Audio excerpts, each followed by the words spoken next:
Ju njohim me përmbledhjen javore të lajmeve. Kjo është Radio 7.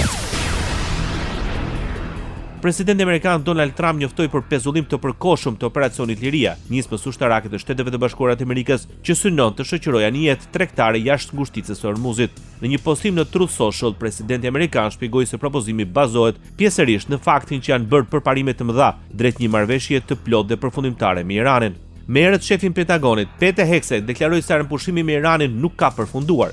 Vlerësimi erdhi gjatë një konference për shtyp pavarësisht shkëmbimeve të zjarrit mes Iranit dhe Shteteve të Bashkuara në ngushticën e Hormuzit. Kryetari i shtabit të përbashkët të forcave të armatosura, generali Dan Kane, vuri në dukje se Irani ka sulmuar forcat amerikane më shumë se 10 herë që nga shpallja e pushimit, por shtoi se kjo bie nën pragun për rifillimin e luftimeve në shkallë të gjerë, ndërsa Shtetet e Bashkuara kishin hedhur në erë 6 anije të vogla në ngushticë. Irani paralajmëroi të hënën në mëngjes se çdo përfshirje e Shteteve të Bashkuara të Amerikës në menaxhimin e transportit detar përmes ngushticës së Hormuzit do të përbëjë një shkeljetar pushimit, duke hedhur poshtë rolin e propozuar të Washingtonit në rrugën ujore. Kreu i Komisionit të Sigurisë Kombëtare dhe Politikës së Jashtme të Parlamentit Iranian, Ibrahim Azizi, hodhi poshtë idenë se rruga ujore mund të drejtohet nga Washingtoni, duke thënë se ngushtica e Hormuzit dhe gjiri persik nuk do të menaxhohen nga postimet iluzive të Trumpit. Askush nuk do t'i besonte skenaret e lojës së fajësimit, deklaroi kreu i Komisionit të Sigurisë Kombëtare dhe Politikës së Jashtme të Parlamentit Iranian.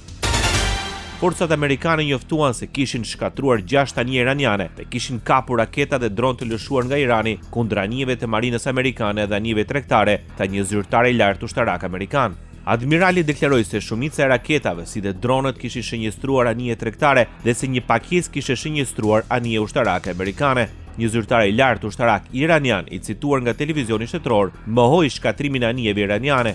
Presidenti Donald Trump nga ana e tij pretendoi se 7 anije të vogla ishin shënjestruar nga sulmet amerikane.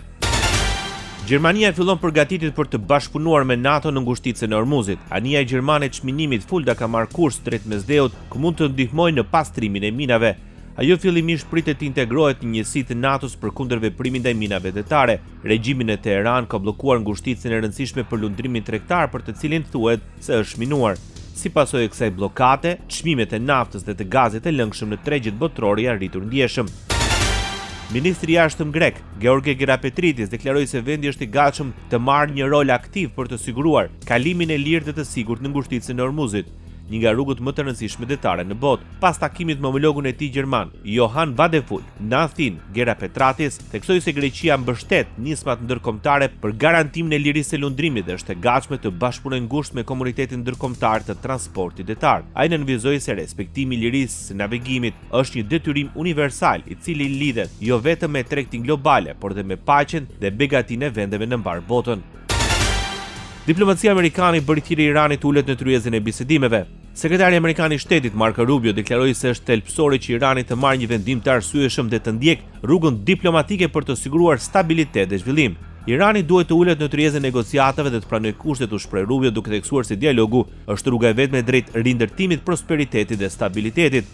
Alternativa është izolimi në rritje, kolaps ekonomik dhe në fund të fundit disfata totale, paralajmëroi sekretari amerikan i shtetit.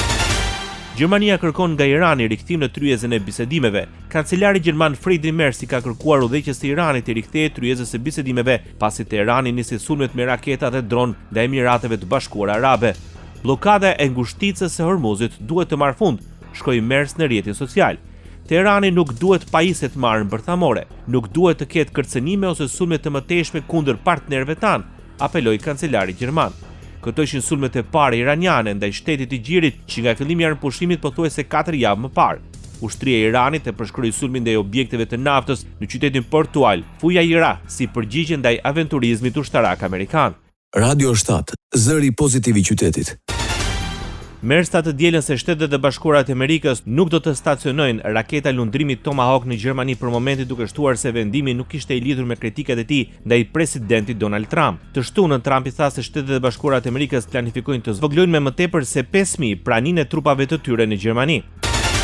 Presidenti gjerman Frank-Walter Steinmeier u bëri thirrje Shteteve të Bashkuara të Amerikës të mbeten një forcë e besueshme brenda NATO-s, ndërsa tensionet transballkanike arritur sërish për shkak të planeve të presidentit Donald Trump për të tërhequr mira trupa nga Gjermania brenda një viti. Aleatët evropianë të NATO-s janë të gatshëm të marrin më shumë përgjegjësi brenda Aleancës së Mbrojtjes, tha Steinmeier gjatë një vizite në Stockholm. Megjithatë, sipas tij ka ende nevojë për mbrojtjen amerikane. Njoftimi amerikan erdhi në një kohë kur Donald Trump reagoi ashpër ndaj komenteve të kancelarit gjerman Friedrich Merz, i cili akuzoi Washingtonit për mungesë të një strategjie të qartë me Iranin. Ministri gjerman i mbrojtjes Boris Pistorius ka bërë thirrje përqetësi pas njoftimit të Donald Trump për reduktimin e trupave amerikane në vend, duke theksuar se zhvillimi nuk është i papritur dhe nuk cënon kapacitetet e NATO-s. Gjatë një vizite të trupat e Bundesterit në Münster, Pistorius u shpreh se vendimi duhet parë në kontekst dhe se vetëm koha e shpalljes mund të konsiderohet e papritur. Ai shtoi se edhe nëse të riqen rreth 5000 trupa, kjo nuk do të ndikojë në aftësinë mbrojtëse të aleancës. Ndërkohë raportimet e medias sigurojnë se Pentagoni ka hequr dorë nga planet për vendosjen në Gjermani të një njësie për menaxhimin e raketave me rreze të mesme.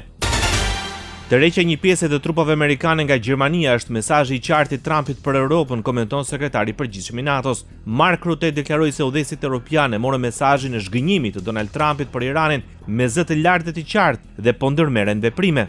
Pas mbërritjes në samitin e mbajtur në Armeni, sekretari i përgjithshëm i NATO-s konfirmoi se Shtetet e Bashkuara të Amerikës u zhgënjyen disi nga reagimi evropian ndaj situatës aktuale në lindjen e mesme.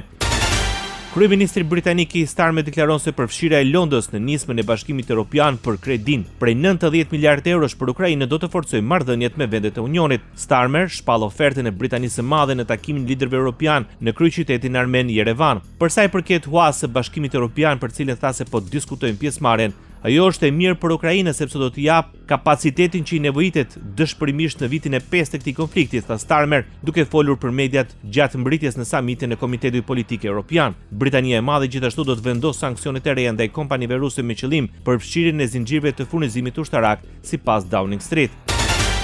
Bashkimi Evropian vendos kufizimin e blerjes me kesh deri në 10.000 euro duke filluar nga koriku i vitit 2027. Limiti zbatohet për pagesat për mallra dhe shërbime kur të paktën njëra palë në transakcion është një person juridik. Megjithatë, kjo dispozit nuk zbatohet për transaksionet mes individëve. Rregulloria u lë shteteve anëtare mundësinë për të vendosur kufime të ulët. Duke futur kufizimin, Bashkimi Evropian dëshiron të ridrejtojë më shumë transaksione në kanale gjurmimesh, gjë që do të zvogëlojë mundësitë të abuzimit. Vlerësimet e Kombeve të Bashkuara tregojnë se nga grupet kriminale çdo vit pastrohen rreth 1.87 milion euro ose 2 deri në 5% e prodhimit global bruto.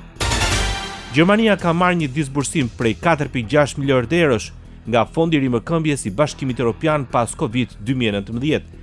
Presidentja e Komisionit Evropian Ursula von der Leyen bëri thirrje për të ndërtuar një Bashkim Evropian që është më i gjelbër, më konkurrues dhe më i drejtë për të gjithë.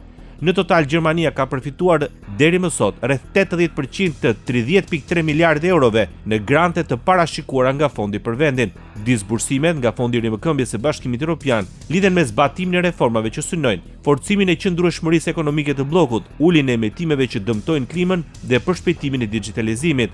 Deri më sot, rreth 400 miliardë euro janë shpërndar nga fondi, i cili arrin në total deri në 577 miliardë euro në formën e granteve dhe kredive për të ndihmuar vendet e Bashkimit Evropian.